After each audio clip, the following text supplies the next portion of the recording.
ඔය දරු ප්‍රසූති අවස්ථාවට පියාටත් සහභාගී වෙන්න හොස්පිටල් එකෙන් අවස්ථාවක් දෙනවා. මවට ධෛර්ය සැපීම සඳහා කියලා තමයි පියා එන්නේ. හරිද? එහෙම ධෛර්යයක් වෙන පියාලත් ඉන්නවා. සමහර පියවරු දරුවා ටිකක් එළිටලා අර වේදනාකාරී තත්ත්වය දැක්කම පියා ඇදගෙන යන අවස්ථාවක් තියෙනවා. එතකොට ඉතින් ඔක්කොම දැන් අම්මයි කට්ටියම එකතුලා තාත්තව බැලන්ස් කරන්න ඕන. හරිද? ඒතර බබා ඉපදෙනකොට අම්මයි තාත්තයි බබයි තුන් දෙනාම ඇඳේ. හරිද?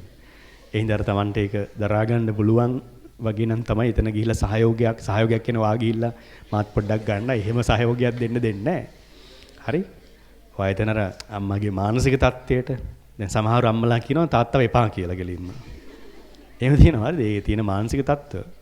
සමහරු ඒ හස්බන්ඩ් එනවට කැමති. ඒකට මානසික හයියක් හරි සමහරු හපන්න එහෙමත් පාවිච්චි කරනවනේ හරිද? අර එහෙම වේදනාව වෙනකොට තාත්තා අත තමයි කන්නේ. අර එහෙමත් ඉන්නවා අම්මලා විවිධාකාර අම්මලා ඉන්නවා. හරිද? එහෙම හැපීම සඳහා තමයි තාත්තව ගෙන්න ගන්න. හරි? ළමයා හම්බෙනකොට අතේ කෑලි බල්ලෙක් කලා වගේ. හරි එහෙමත් වෙනවා. සමහර අම්මලා නම් කෙලින්ම එපා කියලාම කියනවා. ඒ තාත්තව පැත්ත පළාත් එක්කන් එන්න එපා කියන අම්මලාත් ඉන්නවා. හරිද? ඒක ඒ වගේ කේසස් තියෙනවා. ඉතින් එහෙම රෝහලෙන් අවස්ථාවක් ලැබෙනවා. ඒක ඉතින් තාත්තා ශක්තිමත් වෙත ඉන්න පුළුවන් නම් ගියට කමන්නේ. තාත්තා ඇදගෙන වැටි වගේ හිතනවනේ යන්න එපා. එතන ගිහලා ඔයා අන්තිමට අම්මගෙන් උඩරත් වැටුණොත් හරිද? ඊට පස්සේ ඔයාවත් ගන්න වෙනවා මේක ඇතුලේ ඉඳලා. හරිද? බබාත් අරගෙන තාත්තවත් ගන්න වෙනවා ඊළඟට. ඉතින් එහෙම ප්‍රශ්න නිර්මාණය කරන්න යන්න එපා. එතන මවට ධෛර්යයක් වෙන්න පුළුවන් නම් ඒක ඉතින් එහෙම අර මේ මොහොතේදී මවත් චකිතෙන් ඉන්නේ පළවෙනි දරුවට තමයි ගොඩක් ලොකු චකිතින් දෙවනි එනකොට තරම් අවුල නැහැ. 3 4 ටස් ගලනවා. හරිද? හරිද? ඒක තමයි ඒ වෙන්නේ ඉතින්.